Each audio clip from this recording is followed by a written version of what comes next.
Maayong adlaw katawhan sa Dios sa Archdiocese sa Uzami sa ngalan sa atong talahuron nga Arsobispo Archbishop Martin Sarmiento Humuad Didi ug sa kahugpungan sa mga kaparian sa tibuok lokal nga simbahan ini sa Uzamis ikaninhi sa Immaculada Concepcion Mission Station sa Concepcion, Misamis Occidental. Kini na usab si Father Jesse langga magahatod kaninyo sa pamalandong karong adlaw karon nga Sabado sa ikapito nga semana sa ordinaryong panahon diya sa kalendaryo sa atong simbahan, Mayo 25, 2024. Karong adlaw usab mga igsoon atong gisaulog ang mga handumanan ni San Beda sa kapari ug doktor sa simbahan, San Gregorio VII, Santo Papa, ug ni Santa Maria Magdalena de Pachis sa Kabirhen. Ang ebanghelyo nga atong pamalandungan karong adlaw mga igsoon atong kutluon gikan sa ebanghelyo sumala ni San Marcos.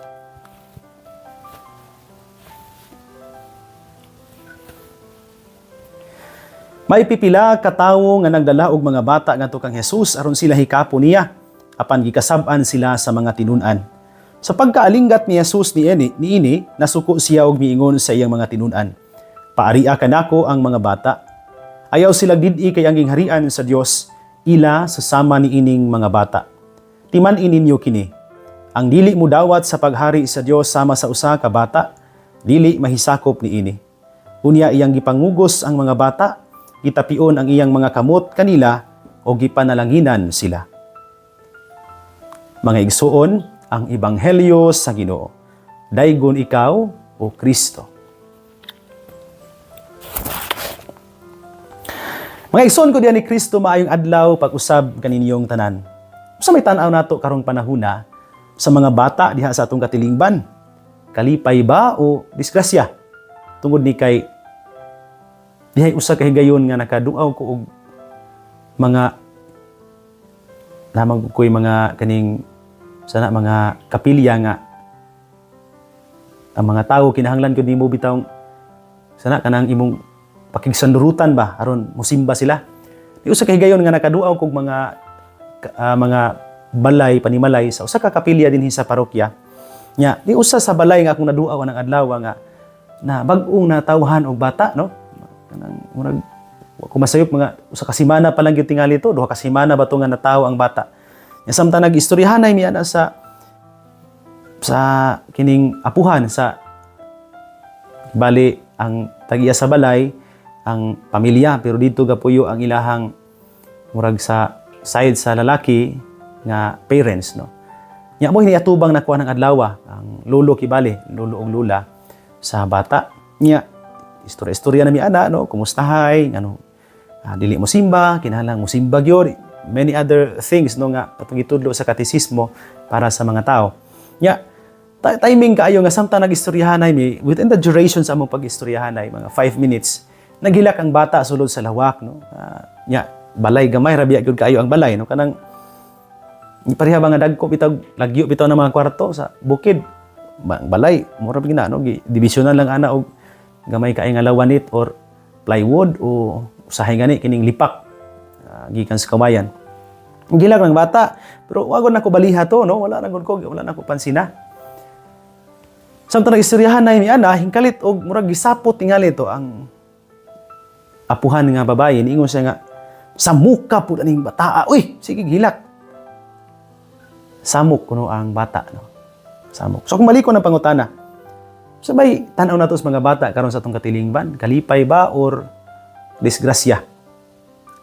Dili kalimod nga karong panahona, natas modernong panahon, nag-anam kadaghan ang mga tawo nga dili ganahang manganak. Kani naay mga survey na mag-prove nato nga naay mga magtiayon nga ganahan sila nga mag usa ka balay pero sila ganahang manganak. Lang, no? They marry but they don't wish to have children, which is sayop kaayo sa gitudlo nato simbahan tungod kay duha man na ang ato ang gitudlo gyud kung magminyo ka nga i-practice sulod sa pamilya, fidelity which is mao ang pagpabilin nga matinud-anon sa mga asawa hangtod sa hangtod no, gawas sa kamatayon, magpabilin yung kang matinud-anon sa imong asawa o imong bana. O fecundity, so ang fecundity, the task na sulod sa pamilya is iba nag-asawa magbaton no, manganak gyud, manganak. Mo man gina ang tuyo na to nganong magminyo. Kaya ron mga anak mo man ay tuyo no sa pagminyo. Pero balik ko nako, subo palandungon nga karong panahon na nag-anam ang mga tawo, nag-anam kadaghan ang mga tawo nga dili ganahang mga anak. Wala ta kahibaw sa mga rason, pero dunay mga general kaayo concluded nga reasons as to why some couples tend to not have children. Para nila, ang bata, purisyos kinabuhi. Purisyo. Sama sa giingon atong tigulang, no? Nga, murag samok, kisamukan siya. Dunay uban nga mubati nga, kung mga anak pader, daghang dugang pakanunon. Dugang baba nga pakanunon. Makahurot sa tinigom pader, tungod kay bata god, kinahanglan kang mo gasto anak. Sana mga panginahanglanon anak niya, no? Aron mo dako siya, vitamin sa panang mga needs ana, no? Gatas, no? Mga inana, pagkaon sa panang mga ginahanglanon ng bata, no? Ako namo koy mga pag-umangkon daghan kayo. Mao gina, no? Usahay ako pay pangayuan, usahay ba, no?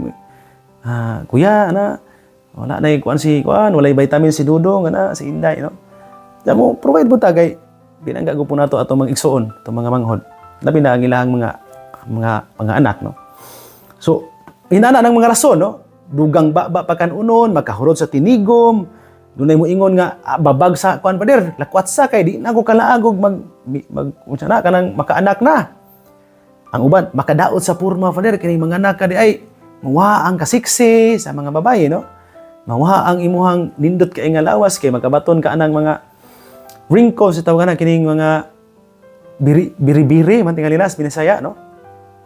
Kuan pader, no? Kanang hasuling bata pader tungod kay makahatag og labad sa ulo. Mo ni mga rason pipila nganong ang uban nga mga couples, they tend to not have children. Dili na sila mga anak, no? Tungod kay mao ilang lantaw, no, sa mga bata. Ba nga pakanunon, kahurot sa tinigom, babag sa lakwatsa, makadaot sa purma, maghatag og labad sa ulo. Hindot kay mamalandong ta karong panahon na mga igsoon. Labi na gyud karong adlaw sa mga pulong nga gibungat mismo ni Jesus diha sa ebanghelyo. Dihang dunay mga tawo nga nagdalag mga bata ngadto kang Jesus aron sila hikapon pod ni Jesus. Dili na to masabot ba o makita nga daghan gyud mga tawo nga moduol ni Jesus bisan ang mga bata, no? Imagine mo na nya dunay ubang mga tinuuhan ng mga sikta nga dili na bunyagan kuno ng bata kay wa kunoy sala, no? Nalimot sila ba nga ang bunyag dili raman pagpapas og sala kundi pagpasakop diha sa katilingban simbahan. So mo ni hitabo, no? Daluhon unta nila ang mga bata nga to kang Jesus pero nangasuko ang mga tinun-an o gipapahawa sila. Pero pagkabantay ni Jesus sa gibuhat ni Jesus, iyang gikasab-an ang iyang mga tinun-an o giingnan. Paaria kanako ang mga bata o gayaw sila didi kay ang gingharian sa Dios ila sa sama ni ining mga bata. Gidugangan pag yun ni Jesus, timan ininyo kini. Ang dili mo dawat sa paghari sa Dios sama sa usa ka bata, dili mahisakop ni ini. So something in these little children nga gusto ni Jesus nga atong katunan, pagpuyo. Kaya niingon man siya, ang dili mo dawat sa paghari sa Dios samang bata, dili mahisakop ni ini. Sa mga mata sa Ginoo mga igsoon, maklaro na to diha sa ebanghelyo, ang mga bata dili samok sa kinabuhi, kundili mahimong gamito natong ehemplo sa pagkinabuhi nga subay sa ebanghelyo sa Ginoo. Ipahimangnuan niya sila, akong balikon, nga ang dili mo dawat sa gingharian sa Dios sama niining mga bata, dili makasulod ni ini. Nindot kaayo no nga batasan maguding nias mga bata. Kada bang mga batasan nga natural kaayo nila, no? Normal kay nila nga naanda na nilang mga batasan. Unay tulo nga akong gusto ipaambit ninyo. Kana bang mukat-on ta parehas mga bata, una, to trust God like a child. Parehas mga bata, musalig das Ginoo. Kining mga bata, kung musalig ganin na siya og usa ka adult, di na siya magduha-duha. Musalig ra gyud na siya. May mga higayon nga salaad sa ara nimo ng bata, no? Tagaan kag lintoy dong ana, perfect nimo exam. Balitan ka nako ana. Musalig yun ang bata, no? Bisan pagkapila na siya mapalaw, kana bang meaning to siya na mapalaw kanang ma-fail sa iyahang expectations. But whenever an adult promises to a child, kana nga bata, musalig na anang maong adult. Musalig ug mulaom gana siya ana niya. Nga wala bay pagduha-duha, wala bay pagkuno sa isulti. So I hope we will learn to trust God like a child. Ikaduha, nindot sad nga mukat-on ta to be happy like a child. Ang mga bata, mga igsoon, makatakod sa ilahang pagkatawa. Contagious kay na ilahang mga smile, yun. Kana hagwa-hagwaan mitonin mo ng bata, ana, ng mga pag-umangkon, nga. Hagwa-hagwaan ni mo, ana. Inig katawa. Layo ra gud mo kay pag umangkon god, no, kanang bisan gani ka na mga silingan lang, no? Imong hagwa-hagwaan, di gud mo kadugo, di mo parinti, pero bata man, anak sa imong silingan. Inig hagwa nimo mo katawang bata, pero makakatawa sa gagapil. Minut ba, no? Nga klase sa kalipay. And their joy, their happiness is always a show of sincere innocence. Kana sincere yun, no? Kung malipay sila, lipay sila. Kung muhilak sila, muhilak yun sila. Dili pa rin nato kadaghan kay mga maskara kinabuhi. Malipay pero padayag sa kaguol. Nga po yung mga maguol nga, di kayo balong paggawa sa ilahang kaguol. Katawa-katawa lang, pero sulod silang kasing-kasing, sobra na ang ilahang burden. So kung balikon mga igsuon, like little children who has only simple joy, kita pod katon-an ang maong kalipay. O gikatulo, nindot kaayo nga magpabilin tang simple samag mga bata niya sa atong kinabuhi. Mao tingali na hinungdan nganong si Jesus karon miingon sa ebanghelyo, ang dili mo dawat sa paghari sa Dios sama sa usa ka bata, dili mahisakop niini. Nindot kayo, no? O nindot kaayong mamalandong ta mga igsoon. Ang mga bata, they are not burdens or sana mga pagbati nato. Gasa sila sa Dios, o mga gasa sila nga magdala nato ngadto paduol sa Dios. Tunay usa ka inahan nindot ka siya gisulti mahitungod sa iyahang anak. Ingon siya mahitungod sa iyang anak, without children my house will be clean. Tinuod kay di man na magkalat-kalat kay uy bata. And my wallet will be full. Puno sa dako ang kining bulsa tungod kay wa ko'y gastuan. But my heart will be empty. Sa kainahan ang gasulti ana siya. Nga lagi og way bata, hawan ang balay, hinlo, puno sa dakong panudlanan kay way gastuan. Pero hawang ang akong kasing-kasing. Muna giingon sa usa ka inahan na nindot kaayong mamalandong ta karon mga igsoon. Sa bagitan-aw nato sa mga bata sa atong katilingban. Kalipay ba o disgrasya? Mga igsoon ko diha ni Kristo dinhi na lang ko kutob. Apan sa dili pa nako tapuson kining pamalandong, tuguti una ko sa pagtunol sa akong greeting sa tanan nga karong adlaw nagsunod dining atong pamalandong. Salamat kay ninyo mga suki natong tigpaminaw nga sa walay puas nagsuporta kanato dinhi sa ato ang pamalandong sa DXDD uban namong duha ni Archbishop Martin Humuad, ang atong talahuron nga arsobispo. Akong greetings karong adlaw sa mga pamilya nga nagsunod nato diha sa ilang tagsa-tagsa ka mga panimalay. Happy weekend ninyo, no? Salamat sa inyong kanunay nga pagsuporta. Akong greetings kang Sir Alan ug Ma'am Chris Lubitania, kang Sir Dado ug Ma'am Benny Canunio, kang Tatay Ben ug Dona Rafaelia Stose and family, kang Paridarel ug Rixan Stose, kang Kuya Archie Ate Angel Banjala, kang Nanay Helen Novo and family, kang Dr. Lady ug Kuya Aldrin Perez and family, ban sila mga anak, kang Adriana, kang Paula ug kang Japoy. Salamat kay kang Rodel ug Ima Alamilio, kang Nanay Angie Sapiro, sa pamilya Kong, kang Nanay Ju Idol and family, sa pamilya Takan de Los Santos, kang Nanay Sario, Nanay Gloria, Nanay Lourdes, salamat kay ninyo. Kang Pari Usfer Arivalo and family, kang Pari Dudong Tumataw and family, kang Pari Ramil Oringot and family, no? Salamat kay ninyo diha. Kang Kapitan Reynal Asok and family, kang Ma'am Emma Filipino and family, kang Nanay Dora Liagas and family, kang Ma'am Maris Sukson Gamboa and family, kang Board Member Emmy Lahay-Lahay and family, sa Lahay-Lahay family, kang Ma'am Jose, Ma'am Juday Lahay-Lahay, sa pamilya Auman, Hermoso, Lagat family, kang Ma'am Sherry Lagat, good morning, no? Kang Ma'am Marceline Primasio and family, kang Ma'am Rosvilla Kalimpusan and family, kang Ma'am Nida Munoz and family, kang Primitivo Elena Lausa and family, kang Ma'am Emma Tuba and family, kang Kuya Richard Bation and family, sa pamilya Laranjo, Amparado, Johnson, Magcabio, Despulot, no? Good morning ninyo diha. Kang Nanay Rosie Maghanoy and family, salamat.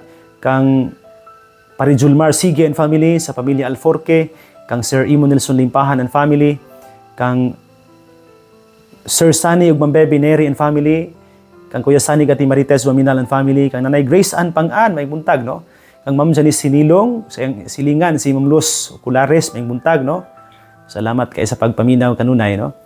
Nganha sa pamilya ni Tito Nick ug Mami Nympha Sitaka and family. Good morning diha no. Kang Jose Igay Jr. and family. Kang Tatay Boy Nanay Kunsing, kang Kuya Luloy Lumangkad and family, maayong buntag no diha.